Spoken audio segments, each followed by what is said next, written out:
नमस्कार, मैं हूं गरिमा। दी सिनेमा शो के आज के एपिसोड में हम बात करेंगे उन पाकिस्तानी एक्टर्स की जिनके इंस्टाग्राम अकाउंट्स भारत में बैन हो गए हैं। सिकंदर के बाद सलमान के पास किन किन फिल्मों के ऑफर्स हैं वो भी आपको बताएंगे। इसके अलावा किंग में दीपिका के लिए शाहरुख ने कहानी में क्या बदलाव करवाए उसकी जानकारी भी देंगे। तो चलिए शुरू करते हैं आज की खबरों का सिलसिला।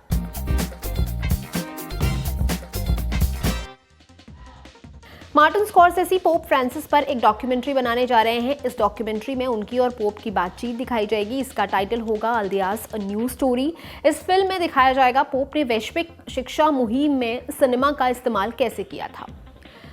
एमी अवार्ड विनिंग सीरीज शोगन का दूसरा सीजन बनने जा रहा है। इसकी शूटिंग जनवरी से कनाडा के वैंकूवर में शुरू होगी। इसमें कॉस्मो जार्विस और हिरोयुकी सनाडा अहम रोल्स में दिखेंगे। दूसरे सीजन में पहले सीजन के 10 साल बाद की कहानी दिखाई जाएगी।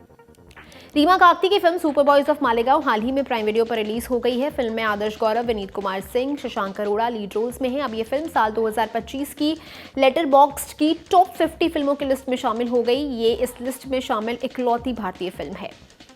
सनी देओल की जाट थिएटर्स में ठीक ठाक परफॉर्म कर रही है। 123 तेलुगु की रिपोर्ट के मुताबिक सनी देओल फिल्म के लिए डायरेक्टर की पहली पसंद नहीं थे। वो इस फिल्म को नंदमूरी बालाकृष्णा के साथ बनाना चाहते थे।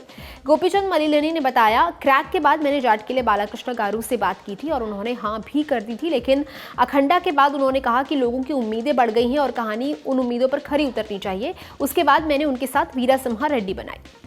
22 अप्रैल को पहलगाम में हुए अटैक के बाद भारत में कुछ पाकिस्तानी एक्टर्स के इंस्टाग्राम अकाउंट्स को बंद कर दिया गया है। हानिया आमिर, सजल अली, सनम सईद, इकरा अजीज, अली जफर, सारा खान और इमरान अब्बास के अकाउंट्स को टेम्पररी तौर पर बैन कर दिया गया है।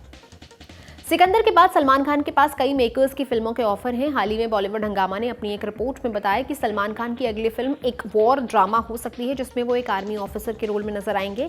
ये 2020 में हुए गलवान वैली विवाद पर बेस्ड होगी। अगर ये प्रोजेक्ट फाइनलाइज होता है तो अपूर्व लखिया इसे डायरेक्ट करेंगे। सोर्सेज के हवाले से बताया गया है कि सलमान ने इस फिल्म में दिलचस्पी भी दिखाई है। इसके अलावा कबीर खान, सिद्धार्थ आनंद, अली अब्बास जफर और सूरज बरजातिया ने भी सलमान को अपनी फिल्मों के लिए अप्रोच किया है। कुछ दिनों पहले बजरंगी भाईजान 2 पर काम शुरू होने की खबरें भी आई थी।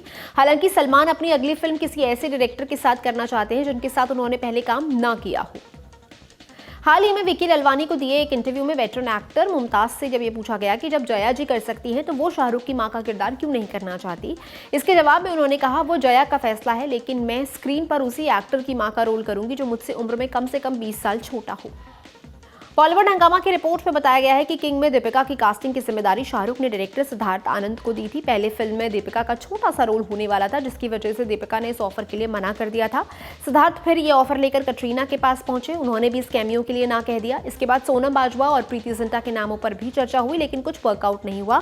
दीपिका कैमियो की बजाय फिल्म में फुल लेंथ रोल करना चाहती थी, जिसके बाद शाहरुख और सिद्धार्थ ने उनके पार्ट को दोबारा लिखा और स्क्रिप्ट को रीवर्क किया। इसके बाद उनकी कास्टिंग हुई। 1 मई को अजय देवगन की रेड 2 सिनेमाघरों में रिलीज हो गई है। इसी बीच इसके अगले पार्ट को लेकर भी अपडेट आया है। इंडिया टुडे से बात करते हुए प्रोड्यूसर भूषण कुमार ने कहा, हमने रेड 2 के रिलीज होने से पहले ही रेड 3 के आइडिया पर काम करना शुरू कर दिया है। आगे उन्होंने कहा, रेड 3 आएगी, जरूर आएगी।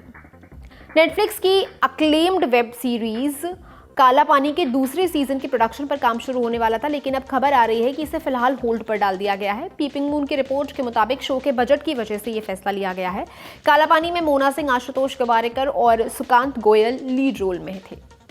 झिम्मा 2 और फर्स्ट क्लास दाभाड़े के बाद आनंद एल रॉय और क्षिति जोग ने एक और मराठी फिल्म अनाउंस कर दी है। इस फिल्म को हेमंत धोमे डायरेक्ट करने वाले हैं। फिल्म का नाम है क्रांति ज्योति विद्यालय मराठी माध्यम। फिल्म की कहानी को लेकर कोई जानकारी अभी सामने नहीं आई है। नानी की हिट 3 आज थिएटर्स में लग गई है। फिल्म नॉर्थ अमेरिका में भी अच्छा परफॉर्म कर रही है। फिल्म ने वहां से 6 करोड़ रुपए के आसपास की कमाई कर ली है। फिल्म में नानी के साथ श्रीनिधि शेट्टी भी लीड रोल में है। अब आ रही आज की फिल्म रिकमेंडेशन की। आज आप देखिए द बाइसिकल थीव्स। ये पोस्ट वॉर इटली की कहानी है। एक पिता है जिसकी नई नई नौकरी लगी है, उसकी बाइसिकल चोरी हो जाती है और साइकिल ढूंढने में उस जगह की और भी कई सारी बातें सामने आती है। प्यारी फिल्म है, देखिएगा जरूर। यूट्यूब पर उपलब्ध है। आज के सिनेमा शो में इतना ही। दीजिए इजाजत, कल फिर होगी मुलाकात। मैं गरिमा, आप देख रहे हैं लल्लन टॉप सिनेमा। शुक्रिया।